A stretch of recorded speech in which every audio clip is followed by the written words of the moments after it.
أكبر الله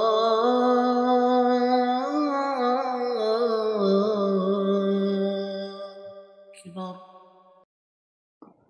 Sa isang tahimik na komunidad, nakatayo ang masjid at ang madrasa, mga haligi ng pananampalatayang humuhubog sa kabataan. Ngunit sa likod ng kanilang hangarin, may mga hamon na kailangang harapin. أعوذ بالله من الشيطان الرجيم. Dito, araw-araw nagtitipon ang ating kabataan upang pag-aralan ang Quran, akhlak at pundasyon ng Islam. Ang madrasa ay nagsisilbing ikalawang tahanan, isang lugar ng paghubog ng isip at puso.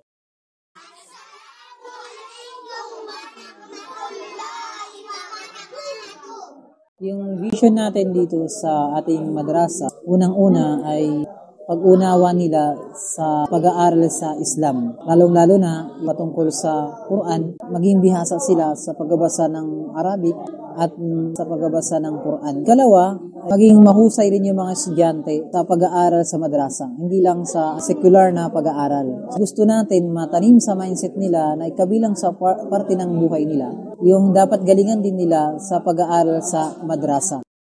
Ikatlo ay gusto natin ihubog sa kanila yung karakter ng pagiging Muslim sa kanila. Yun ang gusto natin tarbiya sa kanila na bilang Muslim na ito dapat yung ugali ng isang Muslim sa kabataan at sa komunidad, sa pamilya at lalong-lalo na dapat madala nila sa school yun.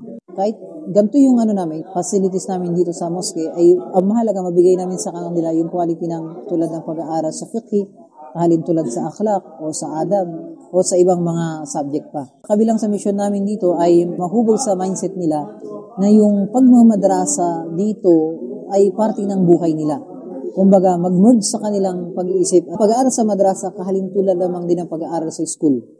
Na kailangan nila bigyan ng oras, kailangan nila bigyan ng pansin at bigyan ng pagpapahalaga. Ikatlo naman, yung mabigyan sila ng matibay na pagkakakilanlan o kaya ng identity sa kanilang sarili na kahit saan magpunta, dala-dala nila yung pananampalataya nila kahit saan sila mapunta. Pag lumaki na sila, ay alam nila na sila ay mga Muslim. Dito pa lang sa umpisa ng tarbiyya na to, ay ma-adapt na agad nila na sila ay Muslim mula sa umpisa, mula sa pagkabata hanggang sila ay pumunta ng school. Alam nilang identity na sila ay mga Muslim talaga.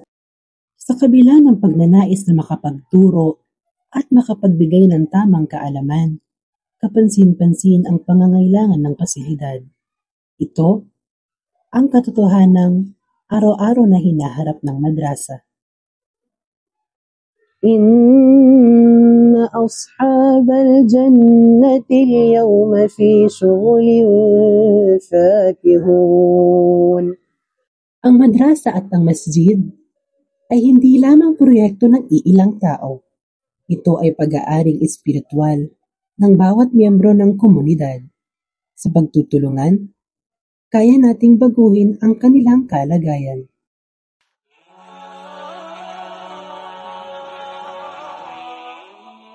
Sa bawat pagtulong, malaki man o maliit, may batang makakapagpatuloy ng pag-aaral. May silid na maaayos, may puso na mas mai-inspire. Sama-sama nating pagandahin ang madrasa at ang masjid para sa kinabukasan ng kanilang pag-aaral.